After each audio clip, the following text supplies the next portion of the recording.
राम राम मित्रांनो, आज जायचं होतं कोल्हापूरला जायचं म्हणलं. गाडी CNG भरला, किलोमीटरचा फोटो काढला आणि देवाचं नाव फिव घेतलं आणि धाड दिशेने मी बेंगलोर हायवेला लागलोत बरं का.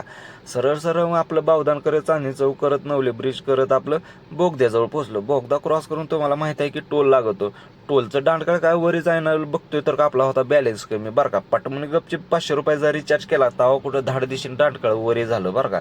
टोल क्रॉस करून आपलं हळूहळू आपलं घाटात पोचलो. तुम्हाला माहित आहे घाटात कशी गाडी चालवायची. हळूहळू घाट क्रॉस केला आणि साताऱ्याच्या अलीकडेच आम्ही CNG भरला. नंतर म्हणलं कुठे भरायची गरज नाही, CNG भरून आम्ही हायवेला लागलो बरं का.